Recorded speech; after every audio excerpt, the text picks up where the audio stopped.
let's reason. Coronavirus is a disease. Does it have a class preference, meaning those who are from uptown versus downtown, country or town will get it and not the other? No. COVID-19 infects the rich, poor, educated, illiterate, young and old. You or I could be a victim, and if we are, we want to be loved and cared for, not to be scorned or violently threatened. We really need to cut the hate and work together as a country and as communities to overcome this contagious disease. We'll delve into those issues and others in today's show. This is Jamaica Magazine, and I'm Adrian Atkinson. Stay with us. What to do if you think you have been exposed or are experiencing signs and symptoms of COVID-19? Immediately call 888-1-LOVE. That's 888-663-5683. In addition, you should stay at home. Don't go to work, school, or any public place. Do not use public transport, and avoid visitors to your home. You may need to do this for up to 14 days to reduce the spread of the infection. A message from the Ministry of Health and Wellness. Up next, critical information on the fight to limit the spread of the novel coronavirus in Jamaica.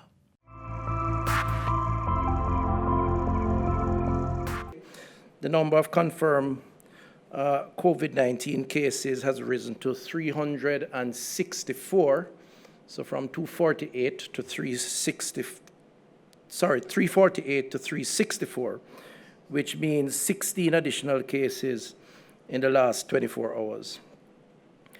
143 or 39% confirmed cases are male, 241 or 61% are female, while the ages of all confirmed cases ranges from the 2 months to 87 years.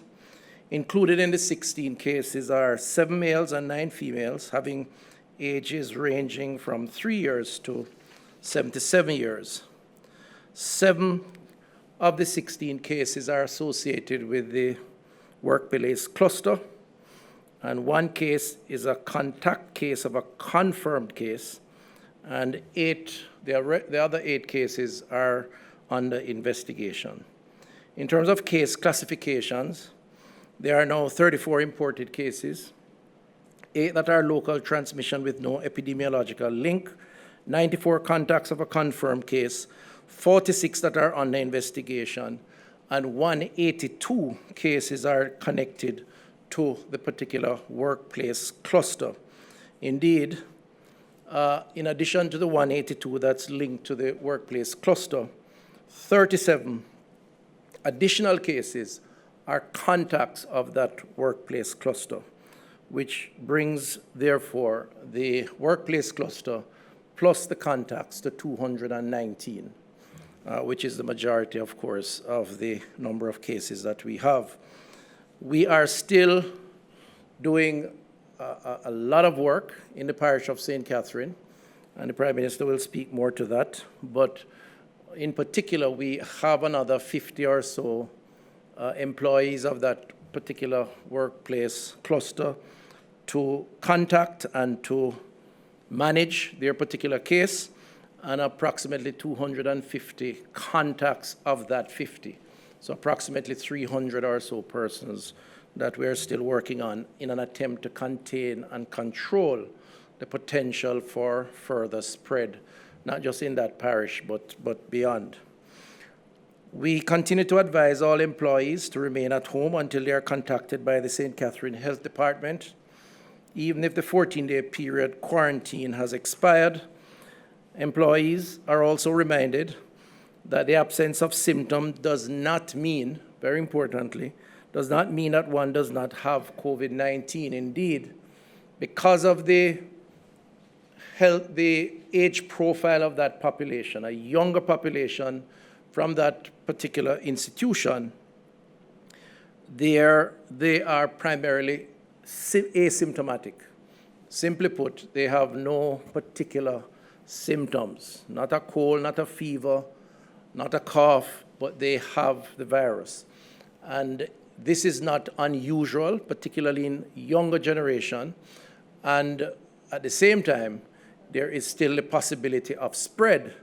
And it is in the spread and spreading to your older population, many of whom may be your relatives, your mothers and fathers and grandparents, that major danger could be created and life-threatening illness could follow. So we ask that they take the virus seriously, even if they believe that they have no symptoms or they don't feel any symptoms. The quarantined person should have little or no contact with other members of the household and restrict visits from friends and or family. So that's what quarantine means. Keep to yourself. Quarantined person should also cover their mouths when they cough or sneeze with a tissue and then throw it away in a covered bin. Must wash hands using soap and water before and after using the bathroom, coughing or sneezing. Avoid touching eyes and mouth, especially after sneezing or coughing, and restrict members of the household from utilizing the same bathroom. We repeat this with every meeting that we have, but it's important that persons understand the messaging that lies within those words. It is about protecting you and protecting those around you. And we continue to promote the 8881 or 888-633-5687 if you need to make contact. I want to just emphasize again that for persons who are feeling down, because we know that your mental state, particularly in quarantine and isolation circumstances, can be affected. We do have a mental health hotline that can provide you with support.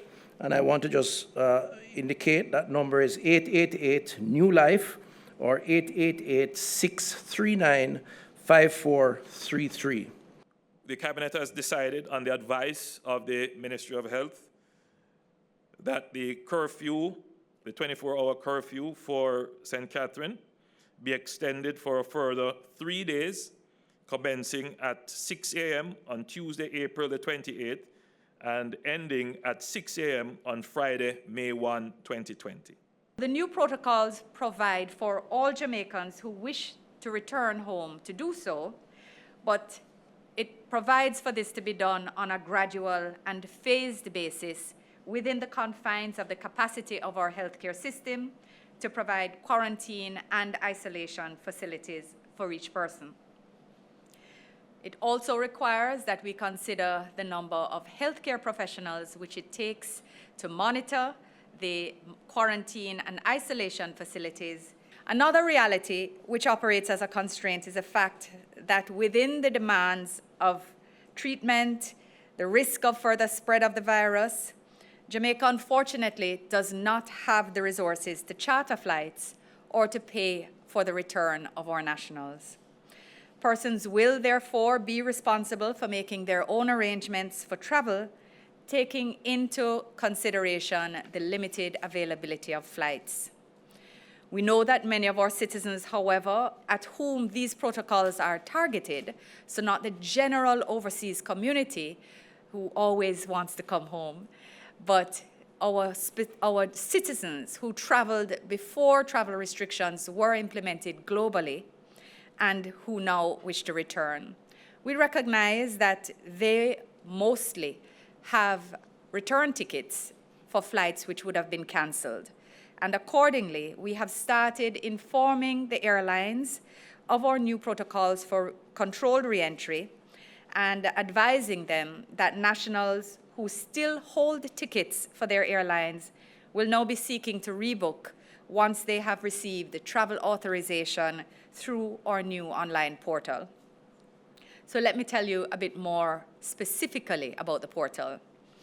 As you may see on the screen, the website where the portal is available is jamcovid19.moh.gov.jm. When you go on that website, you click on Immigration, and you will see a form that asks you to sign in with your email. So if you don't have an email address, ask somebody to help you quickly set one up on Gmail or any other of the free sites. It only takes 5 minutes, maybe less, so that you will have your own email to use as your unique identifier for applying for return. You sign in, it will send you back what they call an OTP, which is a one-time password. It sends you back a password so that It's clear that you are the person applying, and you will be able now to be identified within the system so that any additional information that's needed, any problems that come up, you can be communicated with directly through the app.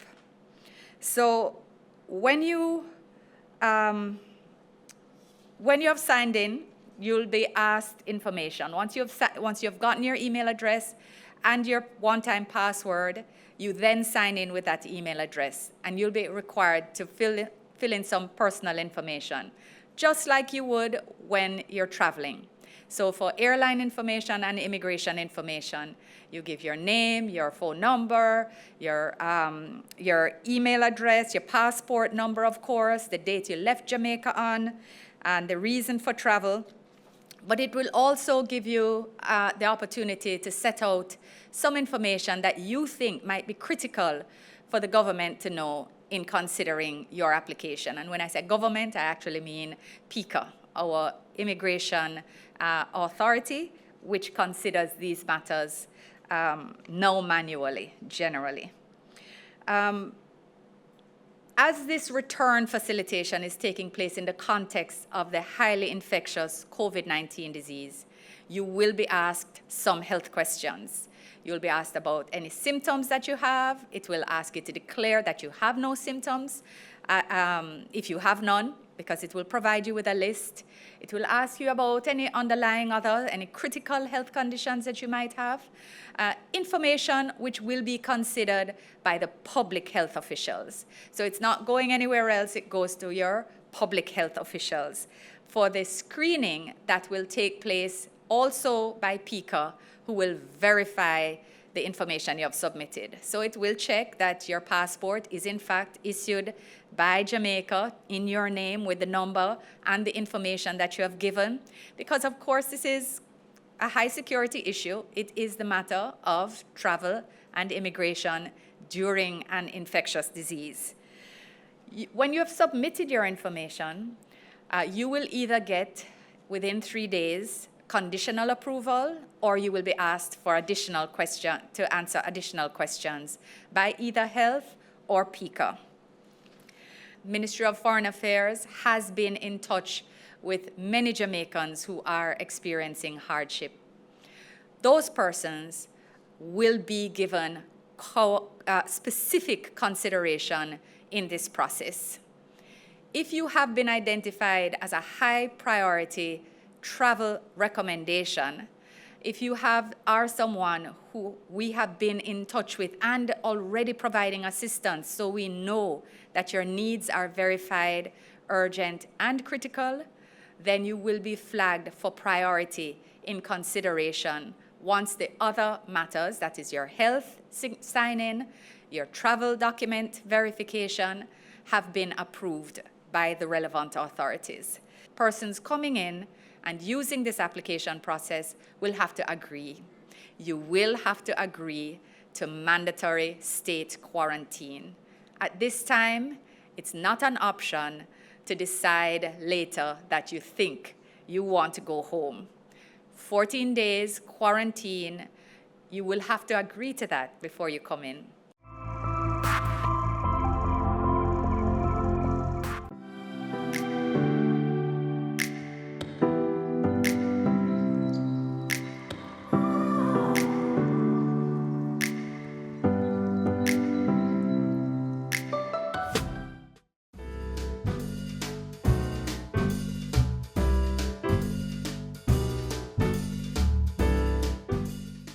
Tip number 1. Keep your regular medication and other supplies well stocked. Ensure there is access to several weeks of medications and supplies in case there is a need for you to stay home. Monitor food and other medical supplies needed and create a plan in the event that such resources become depleted. Tip number 2. Stay sanitized. Tip number 3. Respond to multi-generational living situations.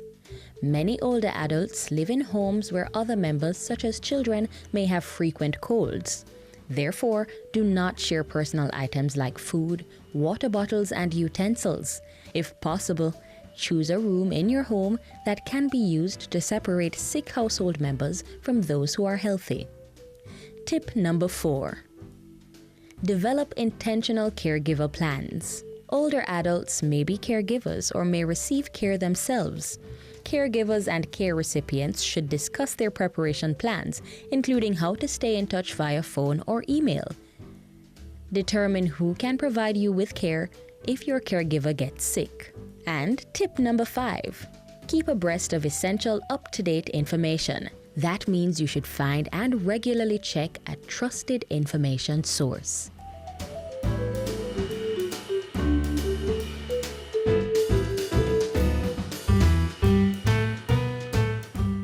Among the most vulnerable groups of those more likely to suffer severe effects of COVID-19 are seniors. So government has implemented several measures to protect the elderly, specifically stay-at-home orders and designated health centers to respond to the needs of those within this community. Watch this. The late South African leader Nelson Mandela once said, "A society that does not value its older people denies its roots and endangers its future.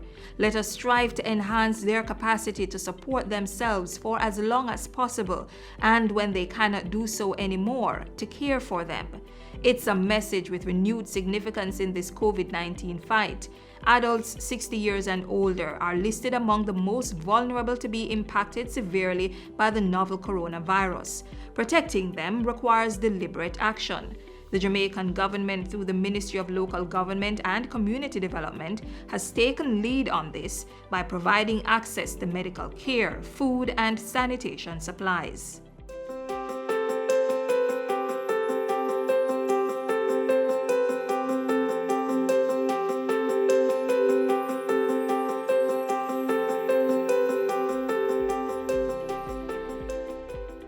All persons 75 years and older must stay at home.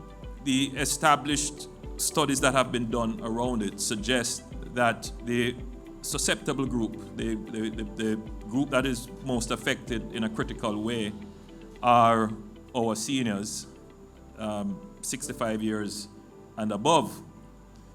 They will be allowed to conduct the essentials of life, but under certain restrictions. This is not isolating them, locking them off. This is a little bit of social distancing, but it is not social isolation. All right? Still call them on the phone, go and look for them, carry food, make sure they're all right, keep engaging them. But remember that if you are young and healthy and you get the disease, the probability of you recovering is far greater than the probability of your grandparent or even your parent. And you may not even show symptoms. You may have a slight cold, as I say, and you recover, but you are transmitting. You're still carrying the disease, and you go and you hug up grandma, and poor grandma gets sick, and it was all because of you. While government implements that policy to keep older adults at home, it is making sure their needs are not neglected. So the local government ministry has set up the Rona Helpline Senior Care Response Initiative. It is designed to aid senior citizens over the age of 70 years old who are in critical need. The ministry is executing the program through the Social Development Commission. The Rona Helpline Senior Care Response Initiative works by establishing contact points for senior citizens.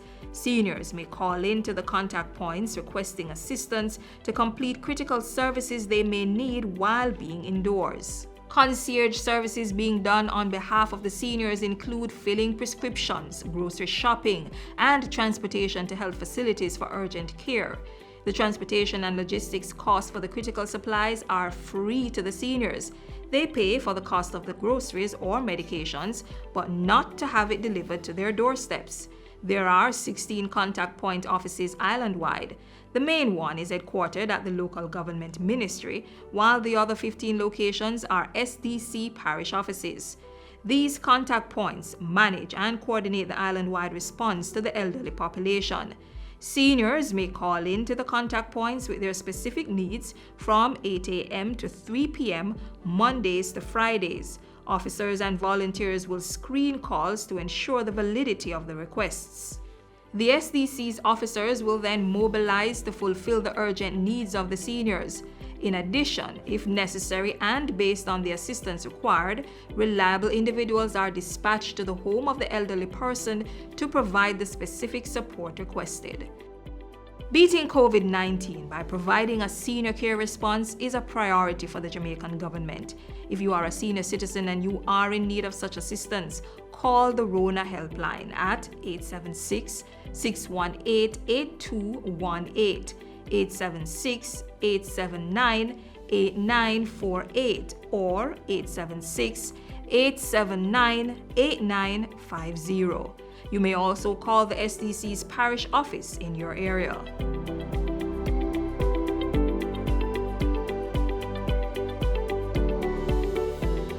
If you did not catch the number for your parish, the contact points numbers are listed on the social media pages of the local government ministry and the SDC.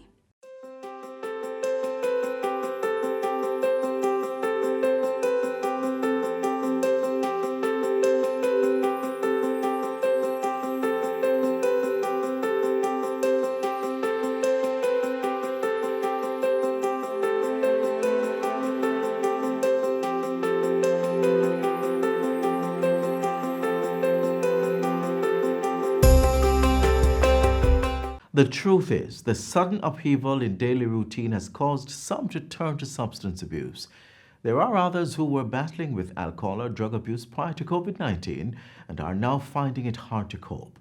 The Citizen Security and Justice Program has been helping substance abuse individuals to become better versions of themselves. Watch this.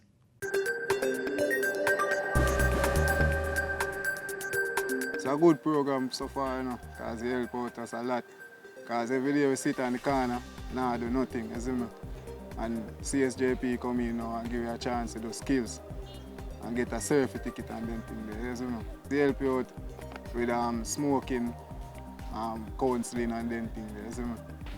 Because we used to smoke a lot of weed and the program helped me and cut me down. I left from 10 and now I reach 2 and 1 for a week. See it? So program help out all heap. It has been a wonderful help. With the program, you know you can further your studies, worse if you couldn't afford to, and it helps you to be a better person for tomorrow.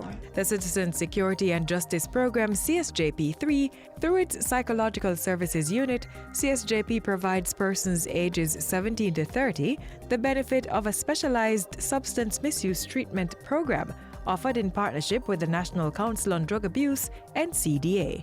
We are working with the clients, the families, the institution that they go to, be it remedial education classes or vocational skill training. Very few of the clients will admit that they have a problem.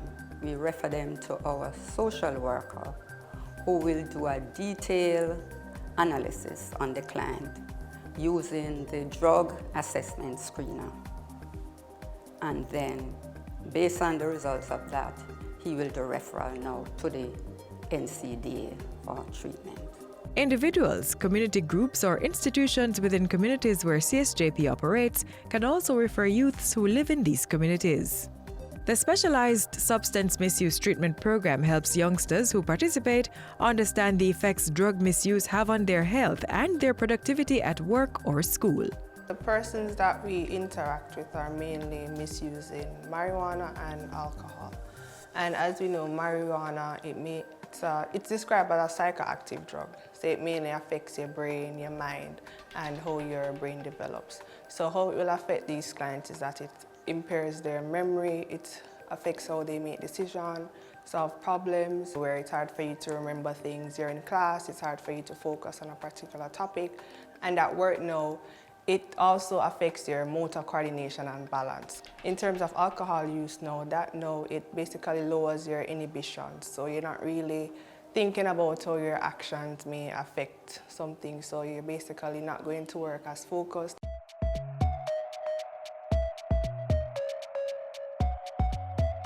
Now, I kind of stop smoke from Saga drugs counseling. I catch and stop smoke and I see difference. And when I smoke weed, it play like trick on my mind. Like somebody that can harm me, somebody that can do me something dangerous. I just feel timid and scared when I smoke like too much weed. Various individual and group counseling sessions helped the participants hone valuable life skills focused beyond drug misuse and relapse prevention. The program also teaches coping skills like conflict resolution and stress management. You have anger management class, you have drug abuse class, and they would tell you how to help to cut down on the drinking automatically until you can just get rid of it. All the things they teach, most of all, like evening hours, then we try to reach a ball game and them things. Well, other activity, I must stay home, do my homework, read a local book. Treatment program of the CSJP also takes into consideration the client's support system, the family and triggers that are identified that would cause them to relapse into any of the dangerous practices.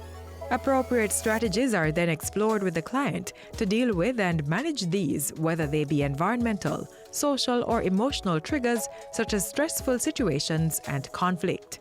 Ideally, what we'd like is for their family, their friends, their colleagues to be what we call accountability partners. So persons who are aware of the problems that they have and that can keep them accountable to staying on course and not relapsing, not going back to using the substance.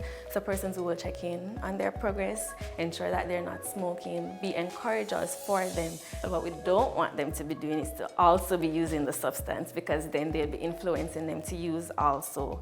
And as they go through the specialized substance misuse treatment program, clients are better prepared to benefit from educational, vocational, job training and internship opportunities provided through the Citizen Security and Justice Program.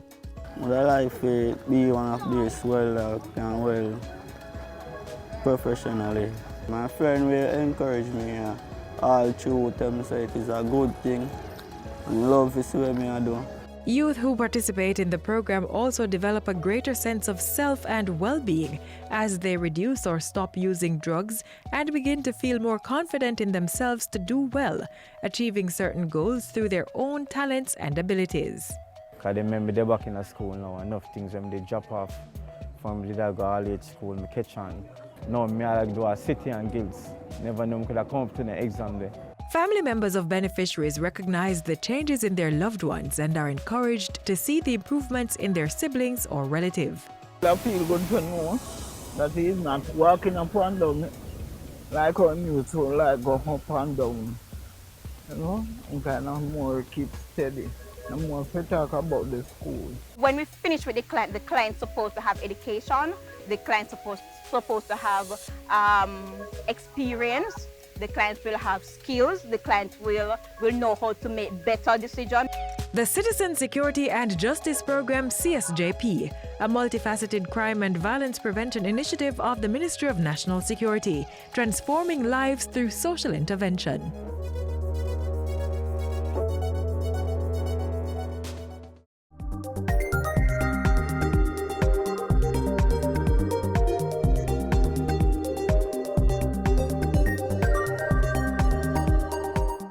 You've reached the final page of the magazine. Thanks much for being with us on today's journey.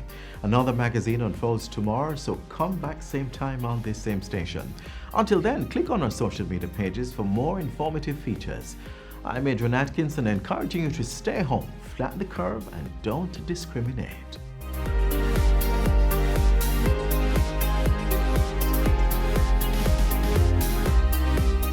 This has been a production of the Jamaica Information Service, the voice of Jamaica.